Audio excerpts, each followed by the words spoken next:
lucha, estudia, trabaja, produce, lucha.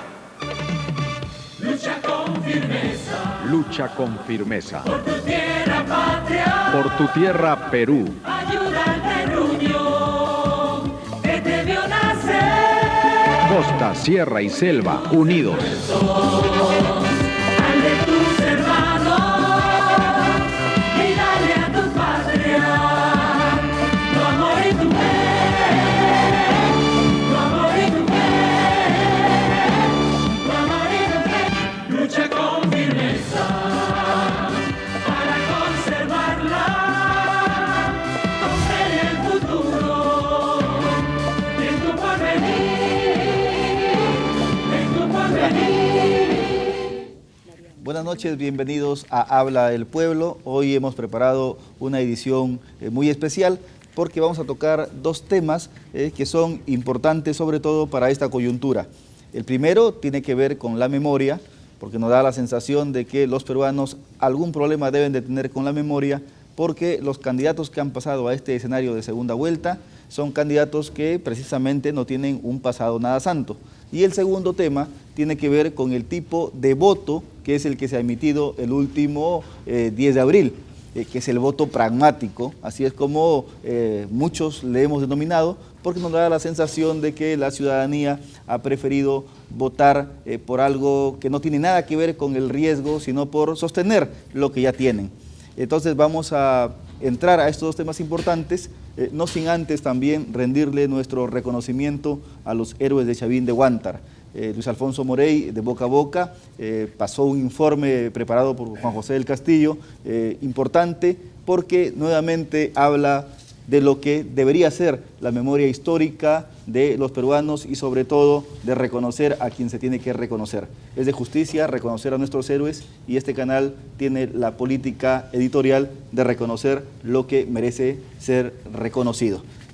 Para este primer bloque tenemos un panel compuesto por Daniel Parodi. Daniel Parodi es historiador. Gracias, Daniel, por acompañarnos en el panel. Encantado, Alina Gadea, que es novelista y abogada. Alina, buenas noches. Buenas noches, Harold. Y Mariana Libertad, que viene de Venezuela y es catedrática universitaria. Mariana, buenas noches. Buenas noches.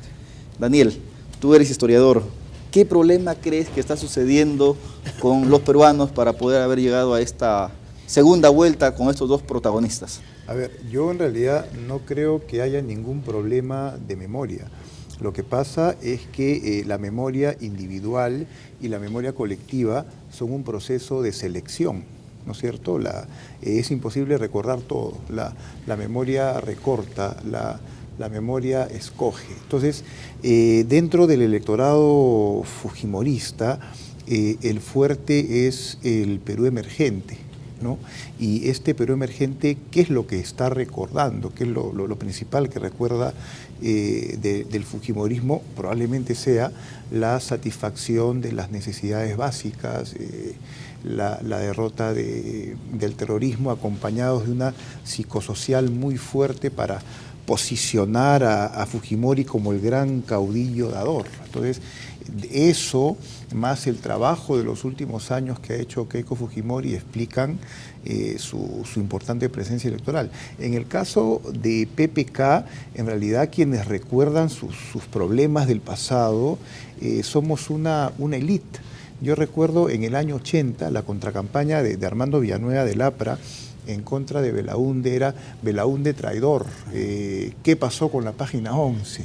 ¿No es cierto? Y eso fue hace 36 años, ¿no? Y la página 11 fue hace 48 años. Entonces, son eventos muy distantes en el tiempo. Pero la y negociación del gas de Camisea, por ejemplo. Claro, es un tema más cercano, es un tema polémico, pero yo creo que más bien el Perú quizá más tradicional o más conservador es el que se pliega a PPK y está valorando más bien su perfil de hombre de empresa, su perfil de gestor. Entonces esas cosas están primando sobre la memoria de los aspectos negativos. Alina, ¿cómo crees que ha sucedido esto? Efectivamente, yo siento como Daniel que el tema de haber solucionado problemas de orden elemental por ese gobierno nefasto que nos llevó a la barbarie y que realmente nos tuvo durante una década de una crueldad terrible, con asesinatos, con un genocidio, con una corrupción, creo que nunca se ha dado una corrupción a ese nivel. ¿Tú crees que hubo memoria selectiva para esta última votación? No sé si sea memoria selectiva o es que no recordamos o hemos sido muy indiferentes, que hay algo de indiferencia en general en nosotros por nuestra idiosincrasia y una forma de ser que da a olvidarse y a que todo pase y a echarle tierra, como quien dice, a todo, pero creo que es muy grave, ¿no? Que son cosas que no se pueden olvidar después de la falta de Estado de Derecho en la que entramos, de ese fin de la democracia, de una corrupción que no tuvo precedentes, ¿no? Y hechos tan terribles como, por ejemplo, lo de las esterilizaciones forzadas. Creo que no se puede caer en el olvido semejante cosa, y haber llegado a esta segunda vuelta resulta algo inaudito, ¿no? Que se ha debido evitar por todos los medios. Tú tienes una lectura, digamos, de alguien que vive en Perú ahora, pero viene también de afuera.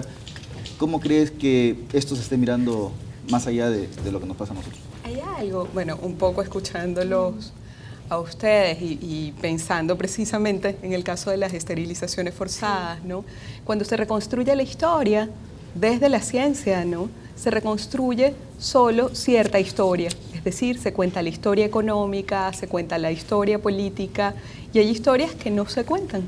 O sea, entonces, la historia de, bueno, el ejemplo clásico que siempre usamos en mis clases, ¿no? Les decía a los estudiantes, la Revolución Francesa se recordará siempre como el momento en el que nace el pensamiento individual, se entronizan las libertades, una serie de valores que seguimos defendiendo de algún modo los occidentales, pero para que se diera la Revolución Francesa tenía que haber no sé qué cuántos esclavos en las colonias, las mujeres tenían que estar dentro del hogar, lo dejó Rousseau por escrito para que no cupiera ninguna duda, la única manera que existiera el contrato social era que las mujeres estuvieran encerradas en casa. Entonces siento que de esta historia se ha contado el progreso económico, se han contado, pero no se cuenta la historia de otras personas que también son Perú. Bueno, hay en realidad muchísima gente joven que, por ejemplo, no se acuerda de lo que fue el fujimorismo y efectivamente menos recuerdan lo que pasó con Pedro Pablo Kuczynski en la página 11.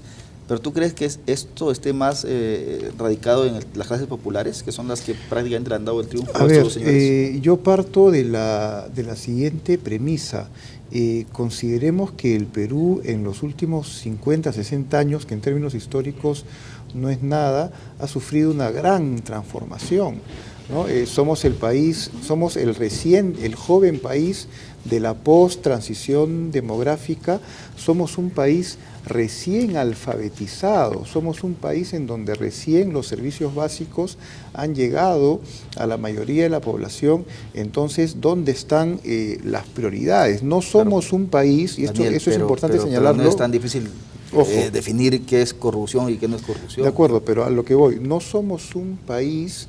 Y creo que es un problema que se da en todo Latinoamérica con los caudillismos, es decir, no somos completamente republicanos, somos, como diría Eduardo Darjant, demócratas precarios, es decir, si creemos que un caudillo, ya sea de izquierda o de derecha, y estoy generalizando porque por supuesto que hay sectores mucho más cívicos, más republicanos, dispuestos a defender la Constitución, y yo me encuentro dentro de este sector, pero probablemente no seamos la mayoría. O sea, tenemos que partir de una base de ciudadanos conscientes de que el orden constitucional es lo fundamental para que entonces se le defienda. Si lo que tenemos son ciudadanos más bien pragmáticos, entonces van a valorar otro tipo de cosas. Y yo creo que eso es lo que está ocurriendo. Por último, en el escenario electoral que tuvimos en la primera vuelta,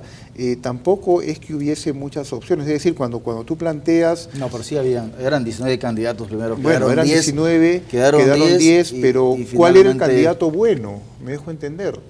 Pero los buenos prácticamente quedaron descalificados. Pero que han ¿quiénes pasado. son los buenos? O sea, Habían ¿quién es propuestas, bueno y quién es malo? pero habían propuestas que eran en todo caso más arriesgadas, como la de Verónica Mendoza, la de Barnechea, por ejemplo. O sea, yo creo que los peruanos sí han tenido más que escoger. Que hubiera sido preferible a lo que puede terminar pasando, que sería el peor escenario, ¿no? Volviendo al tema de todos esos años que tuvimos que vivir en semejante violencia, ¿no? Y con terrorismo de Estado y con los crímenes que hubo de la Cantuta y de Barrios Altos. Y este tema de lo de las mujeres, ¿no? que es inaudito. Y la destitución de los magistrados del Tribunal Constitucional, ¿no? El asesinato de Mariela Barreto, el grupo Colina, o sea, en realidad Los son secuestros. muchas cosas que carga el fujimorismo, que nos da la sensación de que el voto de nuestra población ha sido hasta un voto de castigo. Pero el asunto es de pensar en términos absolutamente liberales y pragmáticos qué es productivo y qué no es. Y bueno, me iría un poquito más allá de lo que venían diciendo y siento que hay un abandono o un rechazo a la virtud cívica como noción. O sea, ya no existe una patria por la cual dar alguna cosa, sino que es un espacio donde todos funcionamos, tenemos un papel y producimos. Y bueno, ¿quién puede ser gerente de este sitio? Entonces siento que se ha reconfigurado o se han reconfigurado estas nociones de patria, nación. Y claro, lo que necesitamos es una empresa que produzca, ¿no? Y creo que por contraste con... ¿Y eso justificaría en todo caso este resultado? A ver, no es que justifique o no, pero es lo que está pasando. Yo estoy en la línea de Mariana, ¿no? Sin la conciencia de que es necesario el contrato social y no solamente con los hombres, como decía Rousseau, sino un contrato social que nos incluya a todos. Entonces el pragmatismo es lo que se impone. Ahora, a mí no me hubiese parecido necesariamente una mejor opción que Verónica Mendoza pase a la segunda vuelta. Yo creo que si algo de bueno hemos cosechado los últimos años en el Perú es un modelo económico que puede ser perfectible, ¿no es cierto?, pero que es preferible a opciones como la que hemos tenido en Venezuela y que han obtenido los resultados que todos conocemos. Más vale malo conocido que no, bueno por conocer. Y sabes que ese maniqueísmo, porque lo considero así, de que este es el peor escenario, de que hay que elegir entre el cáncer y el SIDA, que hay gente que... parece que está perfecto que Kenji Fujimori haya sido el congresista más votado, Cecilia Chacón también una de las más votadas. No es que sea perfecto, yo postulé por la Alianza Popular, para mí la opción era Alan García, me parecía, Alan García con Lourdes Flores, me parecían dos partidos políticos democráticos, me parecía la opción más republicana, pero hay que respetar la voluntad popular, es decir, no hay que ser tan soberbios de pensar que la decisión del pueblo es necesariamente una mala decisión. Tenemos finalmente dos opciones estructuradas, ¿verdad? Yo no veía eso en Verónica Mendoza, a Alfredo Barnechea lo veía como un caudillo solitario. Entonces, yo creo que dentro de lo que había es una decisión popular respetable. Bueno, finalmente seguimos en un momento democrático y efectivamente la mayoría es la que ha decidido por estas dos candidaturas, pero el análisis más bien yo quisiera que vaya por ese camino, ¿no? O sea, ¿por qué estas mayorías eligen a estas dos personas que nos da la impresión están premiando pues a un pasado que no debería quedar impune, ¿no? Porque también sí hay una falta de memoria, hay una indiferencia y también una falta de cultura ahí, ¿no? Porque no darse cuenta de la importancia que tiene un tema como lo que pasó con las mujeres esterilizadas a la fuerza o la paupérrima situación de educación que tenemos y que nos lleva a no entender bien las cosas, no procesarlas, no recordarlas, es parte de todo este círculo vicioso, ¿no? Y Laura Bozo, lo podemos hablar bueno, en y la pantalla, televisión basura, y la prensa comprada por Montesinos en la salita del cine. Claro, la prensa totalmente cautiva, ¿no? Diciendo lo que esta gente quería. Hay un libro, ya que estamos acá en literatura, que me gustaría recomendar, de Alonso Cueto, que me parece su masterpiece, que es Grandes Miradas, en el que él hace un profundo análisis sobre la corrupción durante el régimen montesinista y realmente te da alcances de hasta dónde llegaba todo esto y que a través de la ficción llegas a entender a veces mucho mejor los hechos de la vida real mejor que en un texto periodístico, ¿no? ¿Tú crees, Daniel, que este es otro fujimorismo? A ver, para terminar de aclarar mi posición, el fujimorismo de Alberto fue absolutamente obsceno, ¿no? Y no tengo que repetir las cosas que ha dicho Alina, ¿no? Lo digo porque, claro, digamos, he hecho un análisis en el respeto de la voluntad popular, pero yo al fujimorismo de Alberto lo combatí en las calles. A mí no me gustan los antis, ¿no es cierto?, porque como aprista lo sufro el antiaprismo constantemente. Y no me gusta matar a nadie antes de nacer, ¿no? ¿Tú crees que Keiko no ha nacido todavía? El año 2011... No, te pregunto. El año 2011 le dimos la oportunidad a un Ollantumala con muchas dudas, nos equivocamos.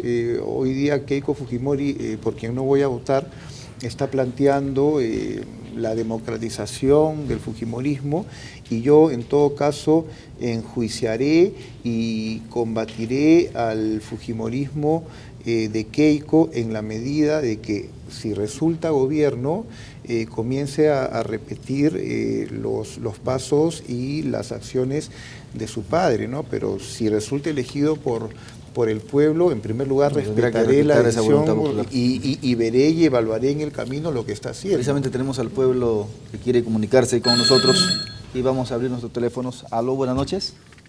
Buenas noches. Sí, lo escuchamos. Bueno, solamente quisiera decirles que tengo 45 años y me acuerdo muy bien de la época de Fujimori. Me acuerdo también de lo bueno que he hecho, ¿no? Yo le enseño a mi hijo que había mucho terrorismo, mucha matanza, eso yo le enseño, pero hay otro padre que le enseña solamente lo malo. Entonces yo pienso que uno no debe acordarse solamente de lo malo, ¿no? Acordarse de lo bueno. Y otra cosa, yo le digo, si usted quiere ahí a Verónica Mendoza con Kuczynski, imagínate, sería lo mismo. Bien, muchas gracias por su comunicación. Aló, buenas noches. Aló, buenas noches. Buenas noches, la señora Elizabeth de acá del Surco. Elizabeth, la escuchamos. Quisiera conversar con ustedes, saludar el panel esta noche y contarles sobre la secretaria de Alberto Fujimori, que en el año 89 la conocí y me dijo, cuídate, no votes por el fujimorismo porque son traicioneros, y ella se fue al extranjero. Entonces yo quisiera que opinen sobre eso, qué les parece, no lo sé. Le agradezco la llamada y no confíen en los japoneses. Son traicioneros, señor. Bueno, muchas gracias. Creo que no debemos de generalizar. En realidad, Japón ha demostrado que ha sido un país que se ha levantado de la catástrofe como ningún otro. Y pienso que está mal que califiquemos pues, de malos a todos los japoneses. Aló, buenas noches. Aló, sí, buenas noches. En principio, me gusta escucharles a ustedes de manera regular como verdadero peruano, que nos están representando como debido. Y a mí particularmente, a título personal, un tanto me hace triste y rabia, porque evidentemente durante más de 25 años hemos tenido la peor corrupción, la violación de la vida y evidentemente el daño a toda la generación de aquella época en razón de la cuestión de la moral y la cuestión ideológica. Entonces, más que psicológica, más que nada. Entonces, evidentemente nosotros sí recuperamos las malas etapas en las cuales hemos estado. Y a mí no me cabe la menor duda que la cuestión del sistema donde estamos, el poder, ha sido funcionando con los mismos fujimoristas. Porque si el Ministerio Público que nos representa a nosotros sabe fehacientemente y hay indicios más que razonables, que es contundente, los 4.000 millones que nos han robado, cuando Alan García le exigió que venga a traer algo de dinero y 500.000 lo trajeron, todo ese dinero ya está constatado en Brasil mismo, en Japón, Europa, en qué sitios se habrán puesto, y la señora dice que el 5 de diciembre nunca más va a ocurrir. Bien, gracias por su comunicación. Aló, buenas noches. Aló, buenas noches. Aló. Sí, lo escuchamos. Aló, buenas noches. ¿Cómo está? Estaba escuchando algo muy importante. Lo que pasa, en psicología hay que ver un análisis. Lo que pasa al planteamiento de tus panelistas, hacen un enfoque netamente, a ver, hacia las cosas negativas del gobierno de Fujimori. ¿Por qué el resultado de que Fujimori o Keiko Fujimori está en una segunda vuelta y está con una alta votación? Es por un tema. El sembrar el odio en las personas ha hecho que de repente olvidemos algo importante. Las personas no se olvidan de lo que fue el gobierno de Fujimori, que fue corrupto, sí fue corrupto, pero solamente nos estamos planteando un tema que solamente planteamos, el gobierno de Fujimori fue corrupto. Bien, gracias por su comunicación. Aló, buenas noches. Le pedimos por favor que sean breves. Tenemos un panel con 3 invitados y la idea es que todos participemos. Lo escuchamos. Ok, buenas noches. Lo que quiero es de repente acotar es que dentro del panel nunca se ve a una persona llegada al fujimorismo. Bueno, que le habla a la gente, yo tengo 52 años y he vivido el tiempo del terrorismo, hemos pasado muchas cosas malas y el fujimorismo también nos llevó a una mejor situación.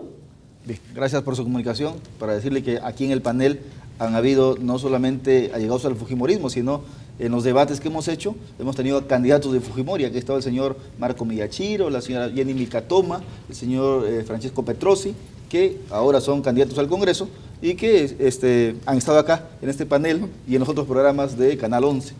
Así que no se diga que en este canal le hemos cerrado las puertas a los fujimoristas, para nada. Aló, buenas noches. Bien, no tenemos más llamadas. Esta es la opinión de la gente. Hemos tenido llamadas de fujimoristas y de no fujimoristas, pero la conclusión es de que efectivamente estamos en un proceso democrático y la voluntad popular es la que se ha impuesto, pero la preocupación viene porque sí tenemos la certeza de que la memoria es lo que menos ha imperado en el momento de la votación. Creo que en todas las llamadas quedó claro, porque si recuerdan esto y aquello no, que hay un privilegio, que además eso tiene una clara marca ideológica. Digamos, la imposición quizás no es el término más adecuado, pero digamos con el dominio o la extensión que ha tenido el paradigma liberalista de pensamiento, se piensa a partir de la productividad. Entonces, ¿qué recordamos de la historia? ¿Cómo nos fue en la economía? ¿Qué recordamos de la historia? ¿La historia de los grandes o de los que la protagonizan? Vamos a ver cómo le fue a la gente que vivía en las comunidades menos favorecidas, cómo le fue a las mujeres esterilizadas, cómo están los peruanos no hispanohablantes, que son muchos. Es decir, es solo contar la historia de una parte del Perú y no es un problema de memoria, claro, sino de privilegios dentro de la historia. Y el privilegio de la historia tiene una mediación ideológica clara. 30 segundos, Alina, para finalizar. Creo que sería muy interesante que en pro de la gobernabilidad y del Estado de Derecho y de la democracia, todos los partidos que no son, digamos que son antifujimoristas, se unieran para un frente en contra de esta amenaza. Claro, amenaza. Daniel. Varias cosas brevísimas. Hemos hablado de impunidad, pero hay que recordar que Fujimori está preso. Montesinos también y una serie y todas sus familias en el extranjero. No, pero va a salir. Bueno, en fin, es decir, al menos el presidente está preso y con justicia. Retomando un poco lo que dice Mariana, sí, pues en Chile, por ejemplo, el consenso al que se llegó es que respecto del pinochetismo se enseñe en las escuelas, se enseñe solamente la parte económica, ¿no? Y de ahí en adelante también para evitar un debate que tiene partido a ese país, ¿no? En el Perú tenemos un problema de memoria, no en el sentido amnésico, tenemos un problema de memoria en el sentido de que no hay consenso respecto del fujimorismo, pero tenemos que aprender a vivir sin consensos, tenemos que aprender a vivir con diferentes miradas respecto de un mismo fenómeno, porque esa es la matriz de la democracia también. Muchas gracias, Daniel, por tu presencia, Alina, Mariana. Gracias, señores, por acompañarnos en este panel. Ahora nos vamos con Yanina y las noticias y regresamos con otro panel igual de importante. Lucha con firmeza.